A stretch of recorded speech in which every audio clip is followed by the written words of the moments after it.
Guys, it's Lindsay with Mama Schmooze Reviews, and I want to share with you guys what I do for our homeschool organization. And this little bookshelf here is located in our little Eden kitchen. I have a big kitchen, and there's like a little area for like a little breakfast kitchen table, like a very small one. Right now I just have a little card table, and I'm trying to find like that perfect little table for our homeschool setup. But we use this space sometimes in the morning to eat breakfast, or sometimes we'll use our formal dining room. So this is where I chose to store all of our stuff, so it's out of sight and it doesn't take over our formal dining room. So I just have our favorite math abacus that we use for literally like everything. I love using it with the kids for skip counting, for adding, for subtraction, for greater and less than. If you want me to do an activity like video of how I use that, let me know. I also have this little carousel full of their color pencils and dry erase markers and paint and everything like that, little Lego creations that she's done. So I put them up there on display. And then this is our first shelf. We have 2, 3, 4. We have 4 shelves. And by the way, this is a Better Home and Gardens cabinet that I have, and I absolutely love it. I got it last year, and they're pretty inexpensive and they're very sturdy. And I actually use one for our entertainment center in our living room. So if you're interested, I'll link it down below so you could check it out. But right here is all of our poems and nursery rhymes and our Mother Goose books. Some of them are from Bookshark, these 2 are, and the Llama with No Pajama. This is a poetry book.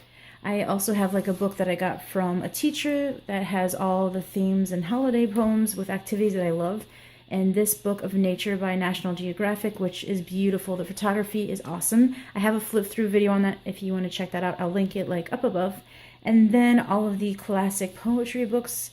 This one is Joyful Noise, and I always include my Beatrix Potter in here because these are classic stories that I like to share with the kids, and they're like all in this one book, which is great.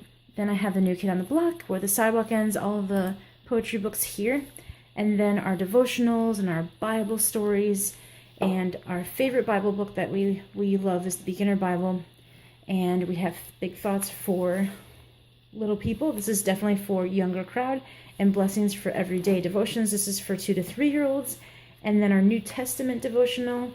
And these I thrifted. So it's like I basically spent probably $6 or $7 on all these Bibles, and I love this one. This one's the one that we've been really loving. And I always put like our little read out loud right here, which we've read this last week or 2 weeks ago. We're already on Little House on the Prairie. I don't know, I just kept that there. So yeah, this shelf I always have all of our reading for our morning when we eat breakfast. And on the second shelf, you will see let me get down here so I can show you guys closely. I have our reading lesson, which is usually in our living room because my daughter and I read when my son goes down for a little nap. And then this is his little workbooks with his alphabet numbers and colors I got from the Dollar Tree. They're wipeable, and he is loving them right now. He's tracing and being just like his sister. And then these are Guess Me poems and puzzles for language. So it's really, really cool riddles. And this is the Explode the Code Volume 1 that she is loving, that we just got. I also have Handwriting Without Tears that she's almost done with. We got it from Bookshark, and it's our first year using it. It's okay. It's really for someone that's like a beginner at writing, and she's enjoying it. It's just not super fun. It's not her favorite, but she says she likes it. Oops. And then we use this little pre-K to first grade just writing paper, which I love because I could create my own little activities, and I can use a highlighter and have her trace. And then we have this little diary that just fell that she uses with me once in a while, and she just dictates to me what her day was like and what she did, and she draws a picture. So it's something that my daughter and I do. And then we also do story cubes, which is awesome. She loves telling stories, and I feel like it's so important for kids to be telling stories, and I love writing down what is in her head and having her use her imagination. These clipboards we use once in a while. And then this is our simple little geography section, which we don't use all of them all right now because she's so young, but we have a coloring book we haven't used yet. This is from my father's world, and I got it thrifted, so I just grabbed it. It must be like a homeschool mom that had them. So for the atlas and maps, but these are for young kids, so I like that. And then Exploring the States, this is a lift to flat book that we love, and we use it with our map that we have on the wall. And then this is our Usborne Children's Encyclopedia. This is a great book for science and history. We use it a lot. But this is our #1 history book that we've been really enjoying from Bookshark. I read probably this twice a week, maybe. we dig into this and we look at the pictures and we look at what the people ate and what they dressed like and how they survived. This is a really, really good book. There's a few things in here that you need to look at before showing the kid, but I really like it because there's lots of pictures. This is our math workbook area, and you can see it's a lot of math. We technically do more manipulatives, and I use the math worksheets as a foundation for what we'll be learning, but I have highlights, so she's hidden pictures, Themeville that we'll be working on probably in the summer. She did a few things, and I might go into detail on this. I got this sent for us to review and try out. And then I just have some math book riddles and following direction books and logic. And then we have rod and staff. Just some really simple workbooks.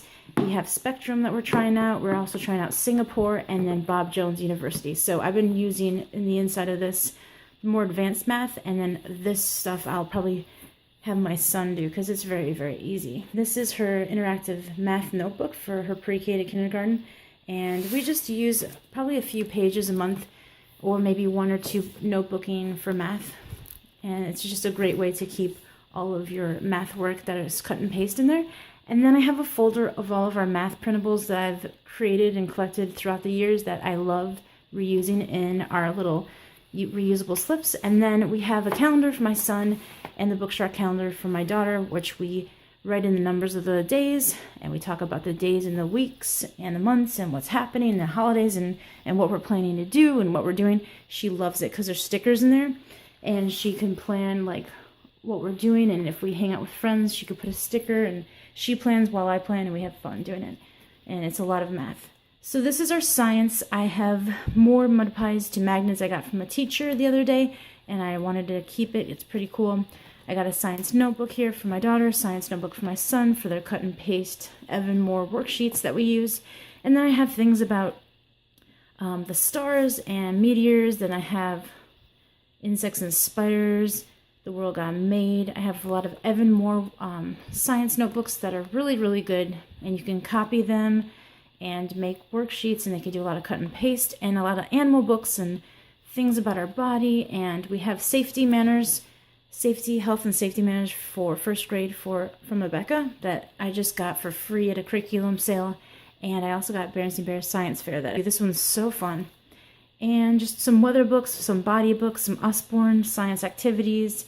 And we haven't dove into this yet from Bookshark, but this is more about like the tropical wild places, mountains and jungles from Usborne. It looks really fun. And we're doing like probably more of our sit-down science work during the summer.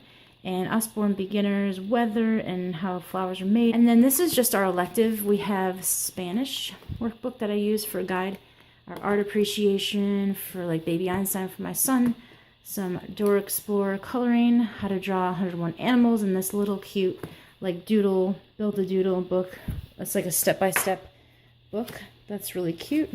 And it shows you how to make different little things. So we have like a really big supply of arts and paints and stuff like that. That's in another little area. And then I just got this too from the same teacher. It's called Book Cooks. It's a literature-based classroom cooking thing. So it pulls all together books and recipes to do with your kids. So that is a little cute thing that I might incorporate maybe once a month. So yeah, so these are their folders of where we put their work, and then my son's toddler book and his printables for that. And this is my toddler's little area where he traces his alphabet.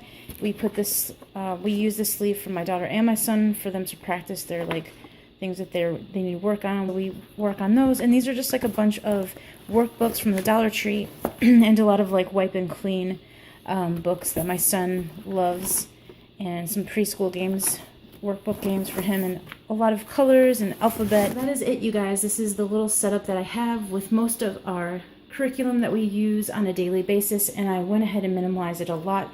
Hopefully you've seen the video already, but you'll see some clips of like all the stuff that we had. I have some stuff stored in my master bedroom that we won't be using right away, like all of our read out louds for Bookshark. I just keep one Bookshark, like I said, at all times for us to be reading, and I store all the other ones up in my bookshelf in my master bedroom. So that is it, you guys. I hope you guys like this homeschool organization. video, and so you can see what I am using, and hopefully it'll help out some of you guys that are looking into homeschooling your kids. And that is it. So if you want to see more of in depth of any books that I showed you here, if I have it, I will link the videos down below. And if I don't have it, let me know, and I'll definitely do a flip through video for you guys if you're interested in seeing any of these books that I have showed you guys. Thank you so much for watching Mama Schmooze Reviews. I will see you guys in my next video.